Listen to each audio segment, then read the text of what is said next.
About a year ago, I made a video about Black Clover. After spending months pestering my friends about how good the show had gotten, I decided to do what any sensible person would do and talk about it into the void for my precisely 131 YouTube subscribers.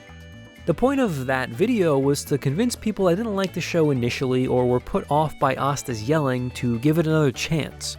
What I quickly learned was that outside my personal bubble, the Black Clover fan base was not only alive, but thriving, and that the show had quote-unquote always been good. Still, I've heard from more than a few people that that video got them to start the series, so I think it's time for a refresher. Which means, for all the people that have thought a Black Clover clip on their timeline was cool, or thought the show looked interesting but didn't want to keep up with it weekly, this is your sign. There's never been a better time than right now to watch Black Clover.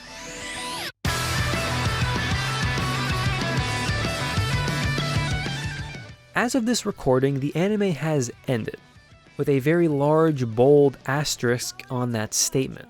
The long-running weekly anime has finished at 170 episodes, right in the resting point in between two huge climactic peaks of the current arc. A sequel movie has been announced, but does not have many details or a date quite yet. Still, this is hugely important to our cause here because it tells us we are getting more Black Clover, just not right now. The anime content hiatus is even more important for all of you because it means you finally got time to actually catch up, and what a story it is that awaits you. I don't want to repeat too much of what I said last year, mostly because if you're watching this, there's a pretty good chance you've already seen the original video. But know that the show's pacing is lightning fast, its magic system is rich and interesting, and the characters are lovable and well utilized. The overarching storyline that compiles the first two-thirds of the show, more or less, remains one of my favorite shonen arcs to date, with some of the best twists and turns alongside a wonderful ending payoff. So just know that nothing has changed about that in the last year, and the first 130 episodes or so are still prime eating. But what about what's transpired since we last talked? About Black Clover, at least. Well, a chunk of those newer episodes wound up being anime canon, or filler. Wait, I know what you're thinking, but don't give up on me just yet. I don't use the term anime canon lightly here. These episodes take place during a time skip in the manga and essentially just show what happened off-screen during everyone's training. And doubly important here, these mark the first and only point in the entire series where we're not just absolutely running full speed into main plot. I'm a bit of a self-proclaimed filler expert because I don't ever skip it. Seriously, I watched all 720 episodes of Naruto, try me. And for the most part, I genuinely believe that Black Clover handled this section well. Every character gets their own episode of training, some are better than others, but it's a genius way to leverage the strength of the show's side characters into compelling action. We've all grown deeply attached to the entire cast at this point, so getting to see some of the lesser used characters take the spotlight for about 20 minutes winds up being pretty fun. Originally, I was enjoying those episodes so much that I had planned to make an entire other video roughly titled Black Clover Does Filler Right or something like that.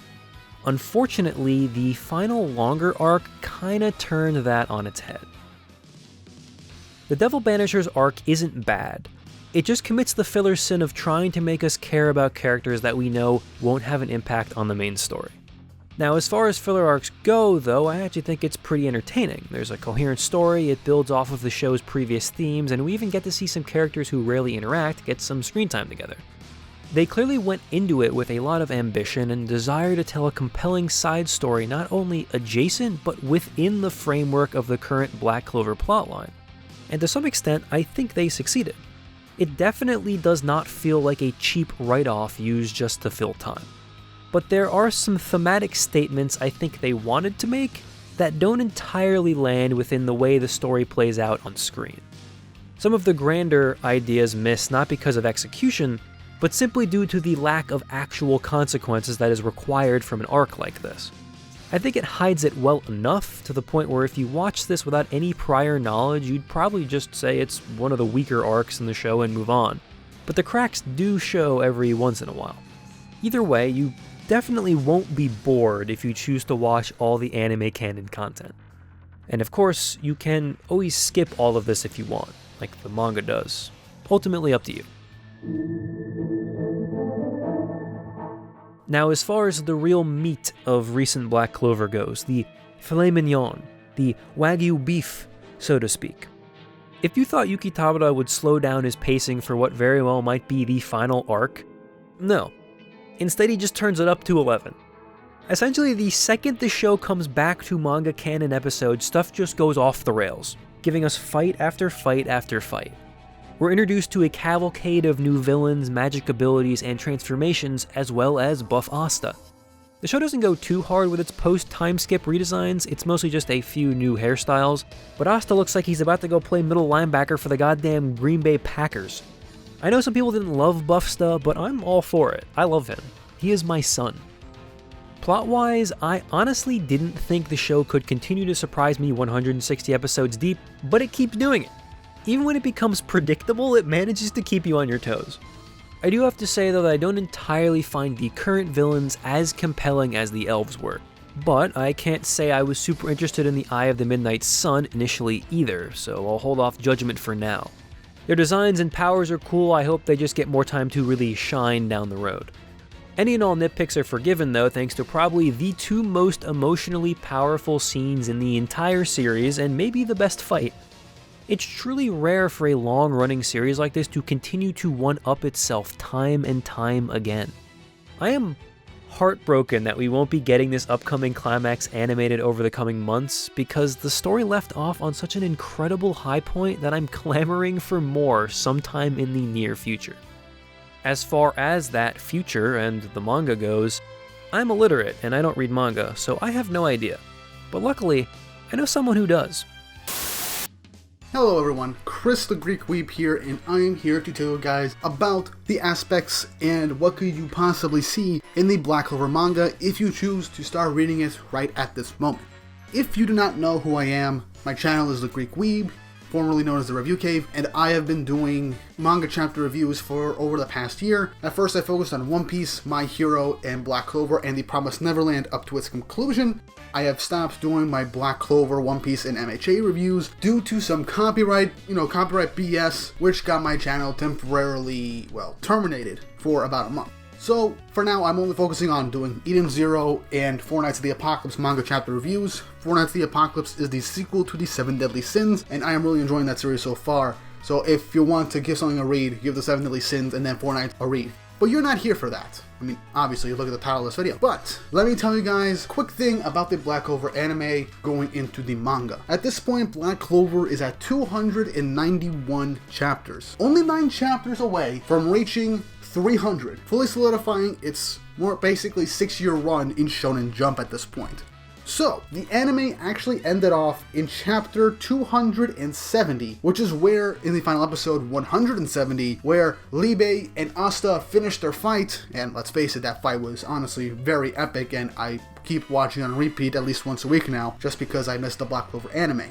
But it ended about 3 or 4 pages before the end of this chapter. We got glimpses of chapter 272, which basically showed Longress and Yuno, as well as some glimpses from later down the road in more current chapters when it showed Noelle and the gang starting to begin their training with the elves for the next 2 days.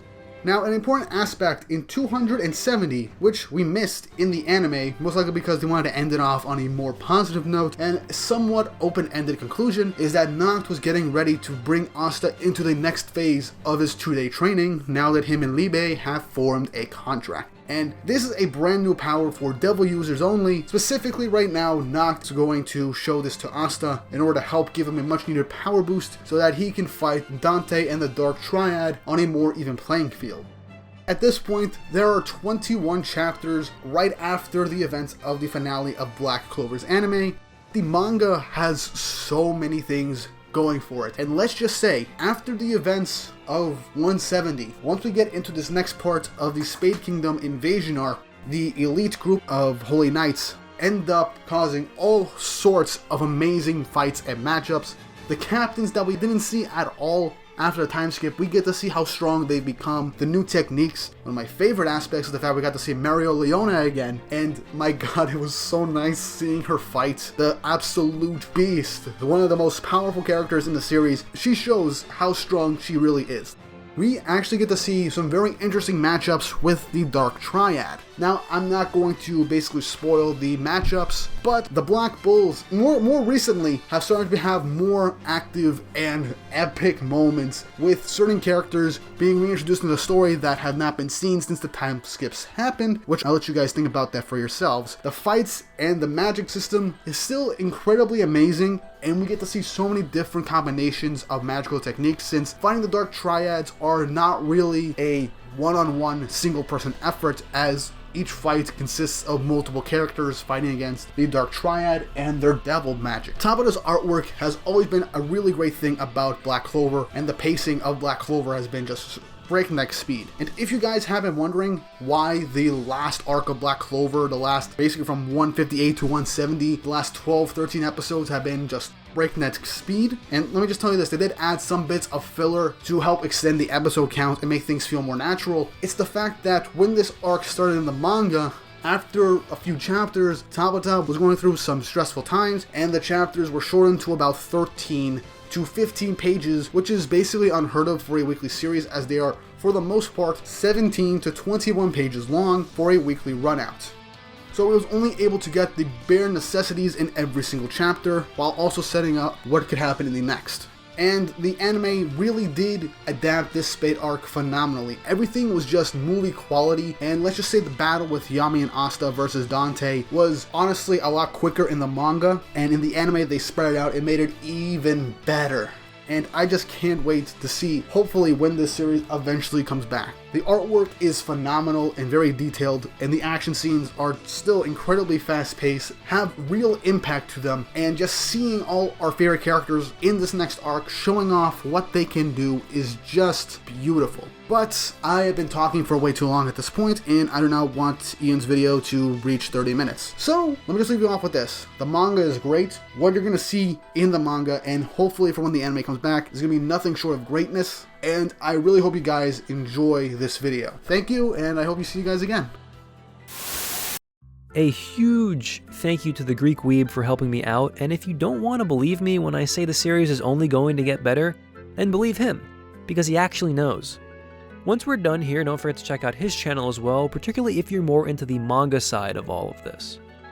But as far as Black Clover is concerned, I hope we were able to convince you to finally start it, or continue it. Or if you're another fan like us, hopefully you enjoyed a little romp through memory lane / agree with what I'm saying. As I mentioned earlier, the movie doesn't have a release date yet, so I'm guessing you all have at least another year or so to catch up, if not longer, depending on how they want to adapt it. But don't wait too long, because I know once you catch up, you're gonna regret you didn't do so sooner. Black Clover is gone for now, but it's only going to come back all the stronger, and you should try to be there when it happens.